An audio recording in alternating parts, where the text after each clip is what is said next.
Going full-time RVing can be an incredible experience, but we see a lot of people either struggle or give up early due to some pretty common avoidable assumptions and mistakes. Most of these problems don't come from bad RVs or mechanical failures. They come from assumptions people make before they ever even hit the road. So today we're breaking this down into 5 key areas and discussing what not to do in each one to help ensure you have a better RV experience from the start. All right, so we've got some exciting news to share. So make sure to keep watching to get the inside scoop.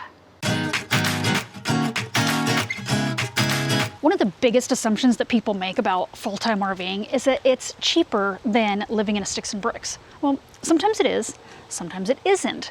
So you no longer have a mortgage or rent on an apartment, but now you have campground fees and fuel when you're moving from place to place. Another part that people commonly underestimate is maintenance and repairs.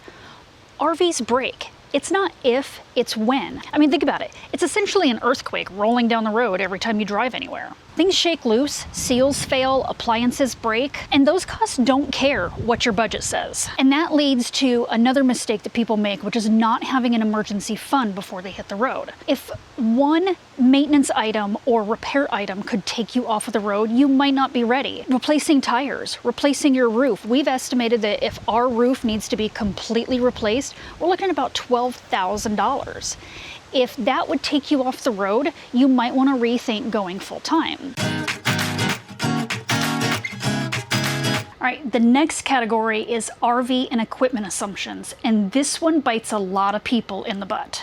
Bigger isn't always better, and lighter isn't always safer. We see people buy based more on shiny interior finishes and really cool features, rather than how they plan to live in and use their RV. So think about how you plan to live in and use your RV. Do you like to cook, so you need a larger kitchen space? Do you have kids traveling with you that will need kind of their own space? Do you have toys like motorcycles or golf carts that you need to have storage for? Don't be afraid to sit on the couch and just kind of relax. Imagine yourself watching TV in the evening. Step into the shower and make sure that it's big enough for showering. Or even pretend to cook a meal while your spouse tries to get around you to get a snack.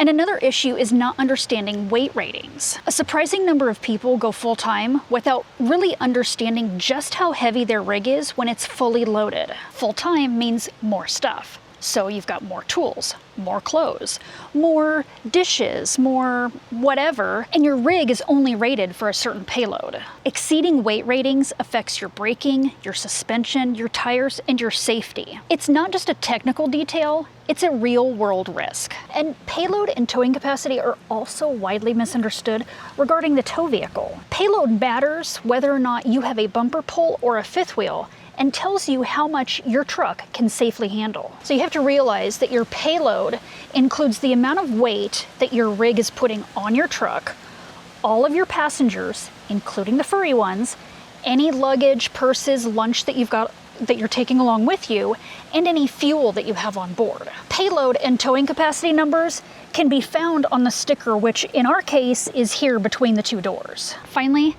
power management. This is huge. How you plan to camp, full hookups, partial hookups, or boondocking, it completely changes your power needs. Do you plan to only stay in full hookup campgrounds? If so, you don't need a giant solar setup. If you plan to do a lot of boondocking, however, you'll need to consider battery and solar setup for power, and the size of your tanks for water and waste management. Campground planning is another big area where assumptions can really come back to bite you. Current reviews matter. Accessibility, road conditions, noise levels, management style, all of those things can affect the quality of your day-to-day life. Photos can often be outdated or even carefully framed. Reviews are also crucial for those of us with bigger rigs, as tight turns, narrow roads. It's a pretty tight campground in here, to be honest with you. We've got this 43-foot rig, and it just barely fits in here. We're in a 60-foot site. Had to park the truck on the driver's side because there's no room over here on the campsite can really jack up your stress level and possibly cause you to damage your rig or somebody else's by getting too close in one of those situations. Another thing to think about is scheduling. Pigeon Forge and Labor Day, you better be booking well in advance. How about the Upper Peninsula in Michigan? Most campgrounds close down at the end of October, so if you're thinking of going in November, good luck finding a campground that's open. Holidays, seasons, and special events all need to be taken into consideration when determining where to go and when to go there. All right, quick side note before we keep going. We're starting a monthly email newsletter for anybody who wants a little bit more of the behind-the-scenes footage of our RV life. It's just one email a month where we will share where we are, where we're going next, what's coming up on the channel, and even some things that don't always make it into the videos. Think of it as the insider version of what we're doing. Trip plans, lessons learned, projects that we're working on, and sometimes even a heads up on videos or topics that we're currently fleshing out and plan to release in the future. It's super easy if you want in. Just send us an email to the address down in the description or type your email address down in the comment section and we'll get you added to the list.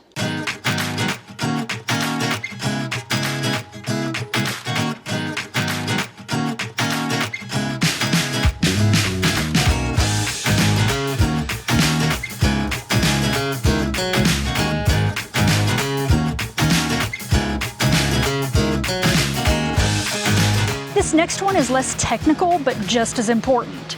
Travel burnout. Moving too fast and trying to do too much is one of the quickest ways to burn out on RV travel life. It's easy to feel like you need to see everything and do everything on your first pass through an area, but you still need time to kind of settle in, relax, just smell the roses. Travel days are work, both mentally and physically, even when things go completely 100% perfect. And that's a big reason why we prefer to spend a minimum of a week in any one location, so that way we can deliberately schedule down days. Things like laundry, groceries, and just spending the day being lazy are still things that you're gonna wanna do. And that leads to another big misconception, that every day is a vacation. It's not. You still have responsibilities, you still have bad days, you're just doing it all in a smaller space. Full-time RVing works better when you build in rest days and give yourself permission to just slow down. The last category is one that people don't always want to talk about, but it's really important. You're together a lot. Constant togetherness can be great, but it can also amplify stress if you don't protect your personal space and communication. Small frustrations don't necessarily stay small in small spaces. And then there's social media. What you see online is the highlight reel, not the hard days. Comparing your real life to someone else's curated moments is the fastest way to feel like you're doing something wrong. Full-time RVing looks different for everyone, and that's okay. Your journey is not gonna match my journey, and mine's not gonna match yours.